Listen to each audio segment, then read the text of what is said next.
வீட்டை விட்டு வெளியே போ. வீட்டை விட்டு வெளியே போ. எங்க அப்பா வீடு, நான் இருப்பேன்.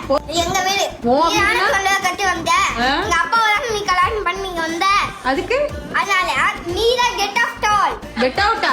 நீ போ வெளியே. உங்க அப்பா நீ வெளியே போங்க. எங்க அப்பா வாங்கி கொடுத்த பொருளை தான் நீங்க இங்க வச்சு யூஸ் பண்ணிக்கிட்டு இருக்கீங்க. வெளியே போங்க முதல்ல. நீங்க போடி முதல்ல. மதுரை போடி. டிவி நாங்க வாங்குனது.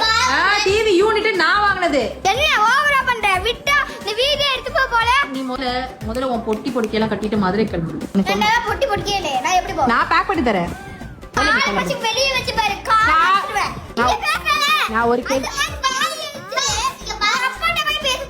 எங்க பாட்ட நாய பஸ் எங்க அப்பா நல்லா தான் வச்சிருக்காரு. ஏறு நீ வீட்டை விட்டு முதல்ல கிளம்பு. நான் கேட்டதுக்கு நீ பதிலே சொல்லல. உங்க அப்பா இருக்காங்கல்ல, உன் வீட்டுக்கு போனி. உங்க பாடு தாங்க முடியல என்னால. ஏன் பாடா? உன் பாடுதான் என்னோட தாங்க முடியல. பஷபா இந்த பொம்பளை பிள்ளைங்களுக்கு அப்பாங்க குடுக்கற செல்லத்தினால என்ன வாய் பேசுறாங்க? எங்க வீட்டுல மட்டும் தான் இப்படியா இல்ல உங்க வீட்டுல இப்படியான்றத கமெண்ட்ல சொல்லுங்க.